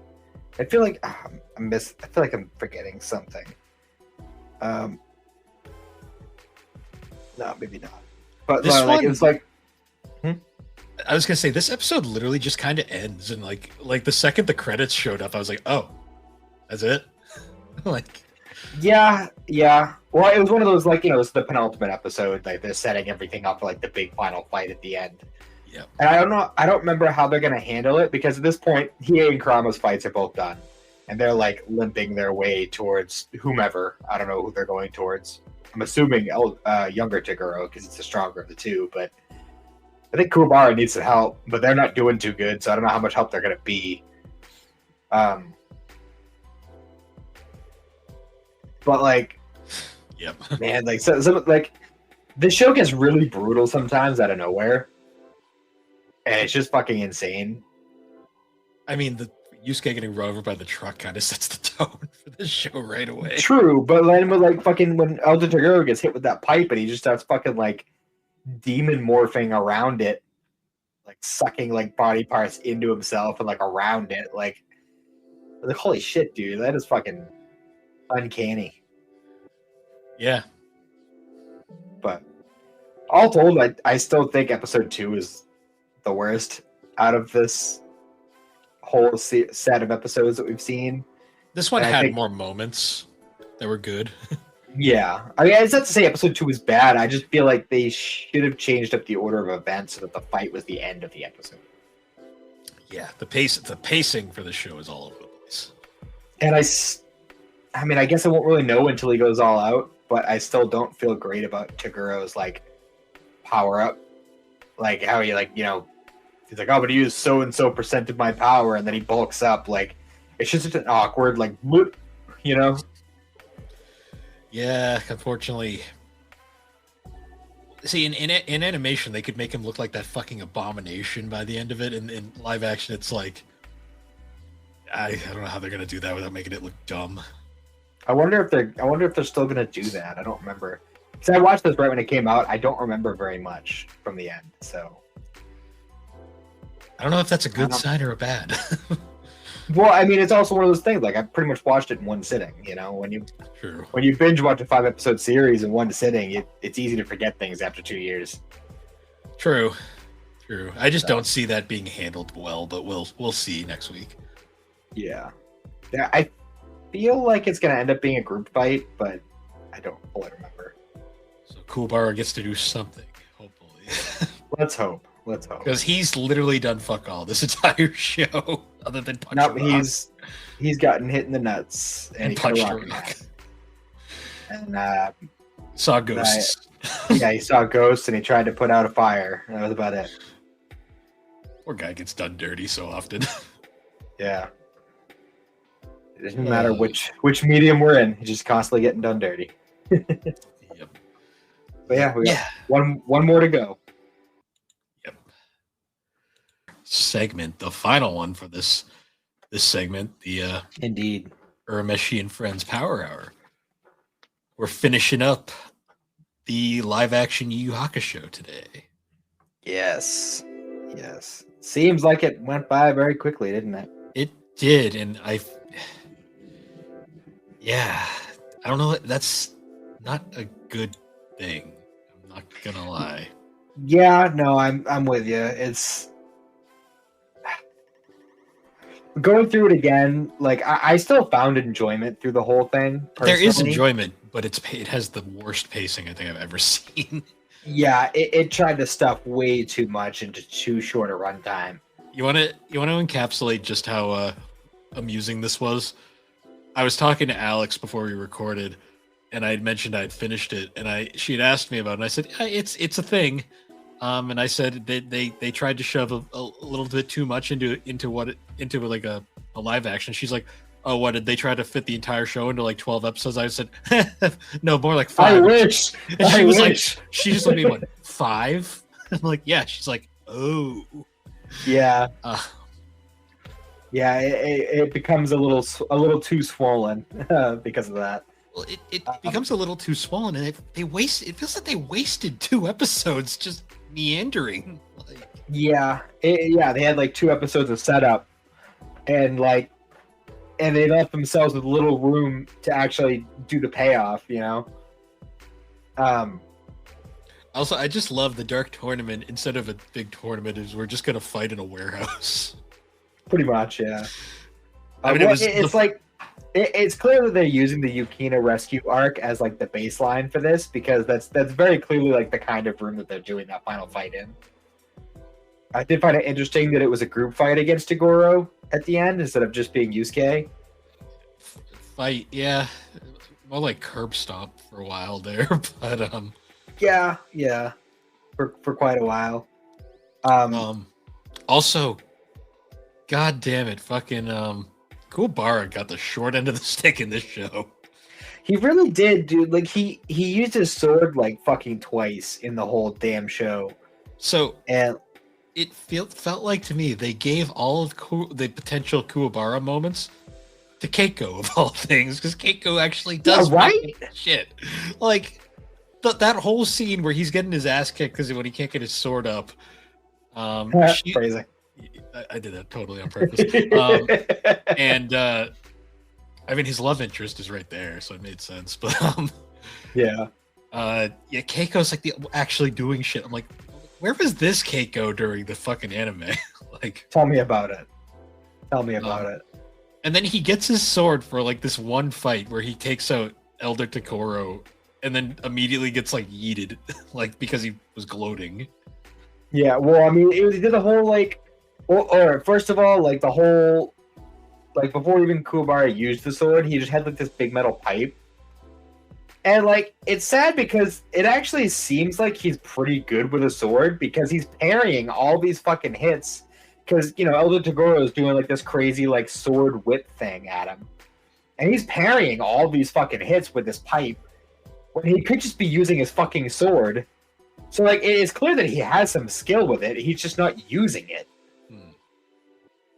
And like, so he cuts up Elder Toguro with it. Oh well, actually, before that, I just want to say, how the fuck did Keiko whip that fire extinguisher as hard as she did? Keiko's secretly jacked, and She's got to be, man, because I mean, I don't know, like, how often you pick up fire extinguishers, but they're not light, especially for like a small Asian schoolgirl. Like, that's not like she's not fucking chucking 20-pound hunks of metal that hard enough to fucking like ruin this dude. Like, well, no, let's be realistic here. It's probably like most businesses where they haven't checked the goddamn fire extinguisher in years, and it's probably empty. I mean, it could be. I don't know. It fucked him up pretty good. I mean, I obviously like his body structure is different, but like did all the budget if he was a normal person, he would have been fucked up. Did all the budget go to Elder Toguro? Because like, my God, like, yeah, they did do a good job with that. Both the Toguro brothers got pretty good effects. I will say his true form was he looked like an action figure. They tried. They tried hard, and like it looked like a cell shaded like video game. Like it looked like it would have been at home in like a Xenoverse game. It looked like what I would imagine someone trying to cosplay that would look like. Yeah, that might be being mean to the cosplayers. They'd probably do a better job, in all honesty. And it honestly looked even weirder too, with his just actual face on top of it. Yeah, the fact that they didn't go the whole way, that was pretty off. I will say though, like, what did you think of Elder Toguro creating Genkai with his hand? Well, he did that in the show too. But in like this, it was worse somehow. Like I saw that, I went, no, please don't. I don't like that. Well, yeah, the CG definitely wasn't up to par for that. Honestly, it made it more uncanny, and I was like, I don't like this. Like I was like, yeah. ew. And then they do like the repeat of like what happened in the show where younger Toguro just fucking yeets him. Yeah, that fight was good, but it also felt like it went on too long. Well, I mean, it was the final fight of the show, so it makes sense that out of all the fights, like, it should be the longest one. The problem was though that like they'd already done this like with so many other fights in the series that by this point it didn't feel special. It was just kind of like, oh. Well, it was the first like big team up fight we had, and to be fair, I did really like that part of it. Like that's one thing the show has been knocking out of the park the whole time is the choreography. Like, yeah, that's like they all brought it like 100%. Although I will say the scene where they're all like trying to push over the fucking muscle man, where they're just like, move. Yeah, I'm right? just like, I'm like, this doesn't look good. Like this is not convincing me. I did enjoy though that Yusuke's actor was trying to keep like the stance going the entire time. I'm like, he's trying his best. Yeah, they were definitely going real hard trying to do like impersonations of the characters, like just mannerisms, like. And that's one thing that I noticed from episode 1 that they did a really good job with.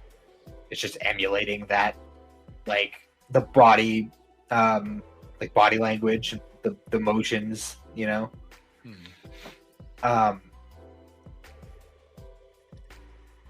But I did really like how when it was just Yusuke, he was like trying his damnedest to fucking impale him off of whatever that piece of metal was that was hanging off the wall.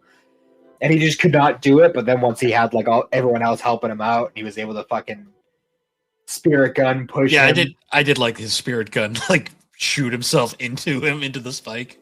Yeah, that was kind of fun, even though it ended up being for nothing. But well, I mean, I think we all expected that to be the case.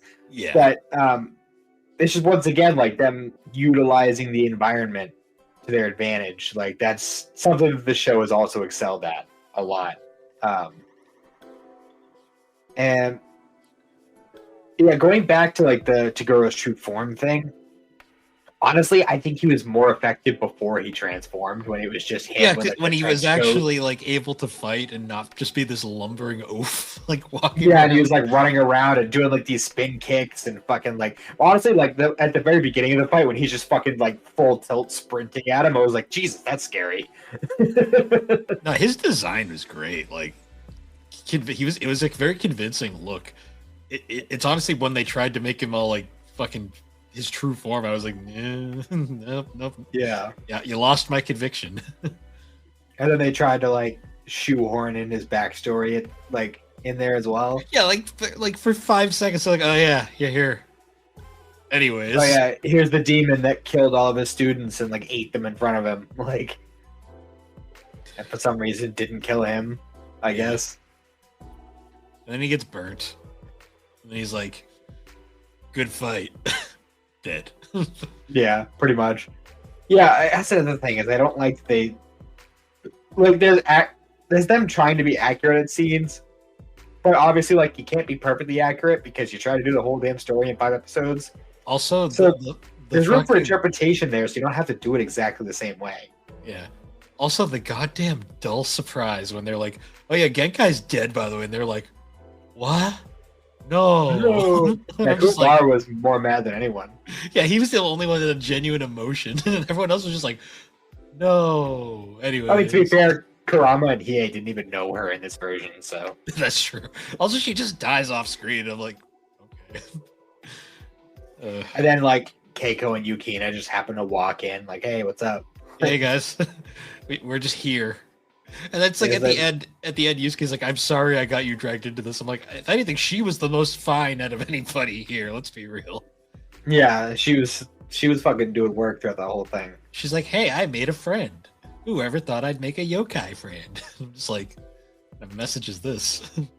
And also, Sakio wasn't as much of a dick this time because in the show when he was like, "Oh, I bet my life on this fight," and then he loses, he's like, "Okay, I'm gonna Kaiba this bitch and blow up the island."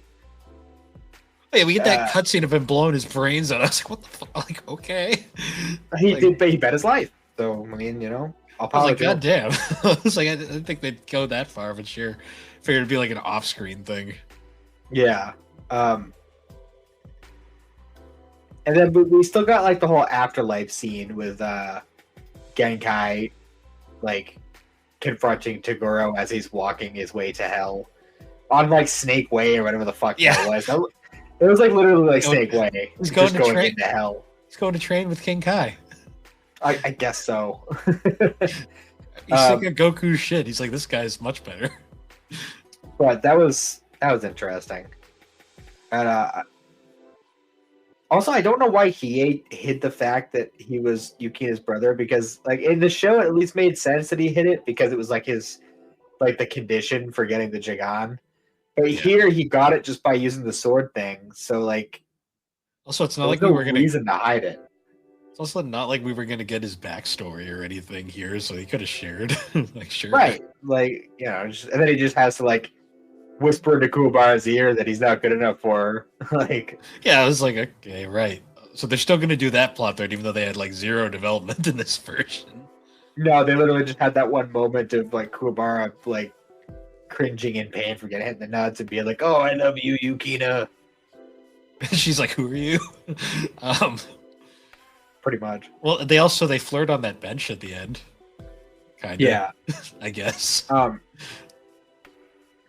Also, they don't bring Genkai back to life in this version, which I actually kind of like. I like that. Yeah. Although it made like, what the fuck were Botan and what's his name? Koenma. What were they even doing? Like, they were just chilling. I mean, Koenma had to confront Sakio and be like, "Turn the thing off," and he's like, "No." They also, yeah, I guess, and they just Botan was staring at her Botan was just picture. she was just doing a water whole lot of thing. nothing. She was watching the game on her like video lake thing. Yeah, right. She had fucking ESPN on. I mean, Super Bowl. She's watching the Super Bowl.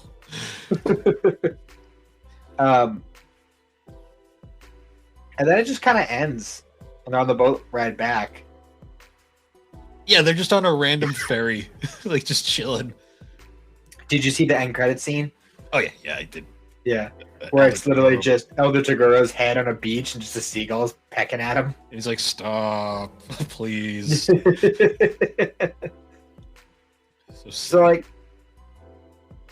okay, it feels like we're kind of like cutting this one short, but like really, this episode was mostly fight. Like that's what happened. Literally, like it was one of the longer episodes too, and literally it flew by because it was just fight. Yeah, well, they did the whole like things happened. See, that's the thing is like a lot of the things that happened were just like, hey, remember this scene from the show? There we go, we did it. You know, oh, look, Kubar is dead, but wait, no, he's not. You know, you got his heart ripped out again. So like, I mean, like we're not like martial artists. You know, we can't break down like each individual like fight scene or anything like that. Well, I mean, we can call out some stuff that we thought was cool, but what's annoying is that the 3 best episodes are the ones with like the least amount of plot because they're mostly fight. The ones that try to get plot heavy are the in between episodes because literally it's like it was 1, 3, and 5 are the more interesting episodes, and then 2 and 4 are just like exposition dumps, and they're so convoluted in how they handle it. And like honestly, like the fights themselves are where the show really shines because of like how good the fucking choreography is. Like you have to imagine that these actors have martial arts background. They have like to. they didn't learn this shit on set. Like they had to have known what they were doing. Yeah. To be honest, like my biggest problem with this adaptation is the fact that like if you are not a fan of the source material, this is like a horrible like way of getting someone into the show. I mean, I see where you're coming from. I don't think it's as bad as like say The Girl from the Other Side. Well, that was just painfully underdeveloped. Yeah. Well, I mean this has that too, but I feel like there is probably an audience here who would like just happen to catch us on Netflix and be like, and then like afterwards see like here's what you should watch next, and it has like the actual show. I can see somebody watching this and being like, I need to see more about what this is about. That's the thing though, is like if they made it that far, because I could see a lot of people getting to episode 2 and just be like, nah, because this is it's also possible somebody would start watching it and not know that it's only 5 episodes and that it's not going to be any more. Yeah. Because I will say the first episode, aside from that one fight being way too long, was probably the most consistent episode. Like, because the first episode, yeah, it gets you into it, and then episode 2 just drags its ass the entire time, and I'm like, it was literally like, when do we get to the ride? This is the ride. This is the ride. Is that a SpongeBob reference? Fairly Odd Parents. Fairly Odd Parents. That's right. They went to Escalator Land. It was the other big Nickelodeon show at the time. Yep. Yeah, it's unfortunate because there's so much promise here. It's just the little things that hold it back.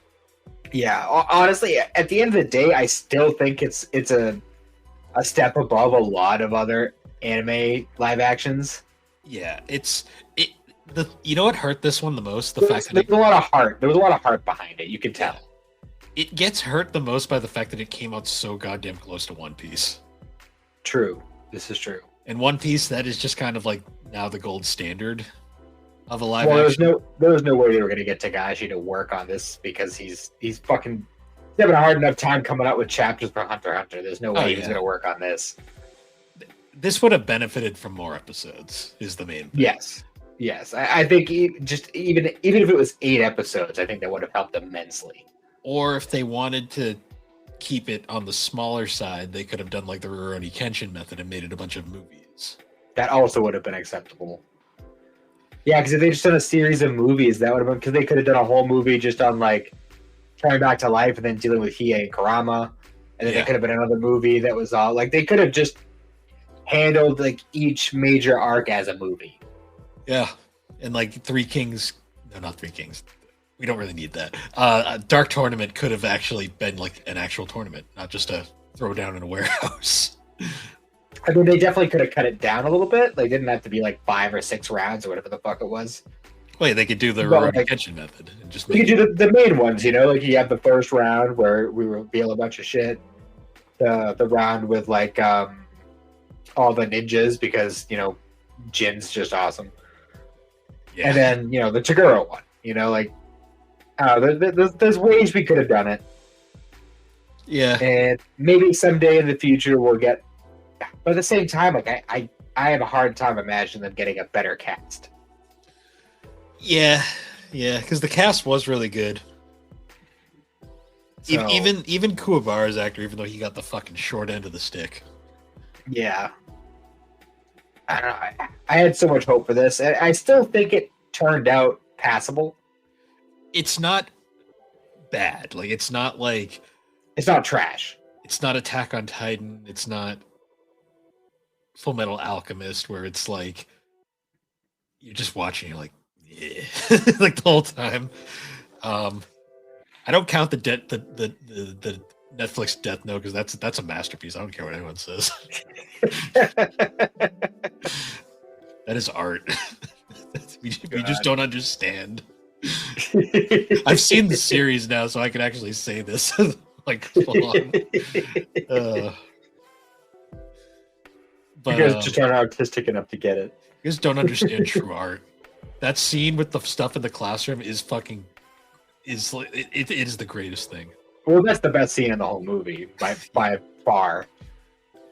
That and the stupidity of the goddamn Ferris wheel scene, like everything about that movie. Yeah, the fucking song as she's falling, like that was ridiculous. That and fucking like Elle just like crying in his bedroom, like with the notebook. Yeah, having a fucking moment. Like, what are we doing here? Like, yeah, that was a little ridiculous. Like, how did he come off more creepy than actual Elle? Like, yeah. Oh god. That's anyways, that's YuYu Hakusho. That's another live action down. I gave it a solid 3.5 stars. That's fair. I'd say that's perfectly fair rating. Like, it definitely meant for YuYu Hakusho fans. Like, it's one of those shows that you probably need to at least know something of the source material to really understand it, because it goes off the rails real quick. Let's see, that's the thing is, like, if the heart is in it, I can forgive a lot. There's a lot of things I can forgive if there's true heart in it, and this show definitely had the heart. The core is there. It's the little things in between that chip away at it and kind of annoy me. That's kind of my thoughts on it. And part of the reason why that does get frustrating is because the original anime is just so good. Yeah, it's a classic to this day. Yeah. But that was Urameshi and Friends Power Hour, our recap of the live action YuYu Hakusho. And with that, everybody, thank you for joining us for this supercut of our talking about the live action YuYu Hakusho. Once again, guys, though, thank you for listening. You can find Geek Addicts on all the major podcasting platforms, and be sure to check us out over on the Superpod Network, superpodnetwork.com. Awesome site. We can find all sorts of different podcast videos, blogs, all sorts of fun stuff like that. But anyways, guys, once again, thank you for listening, and we will see you all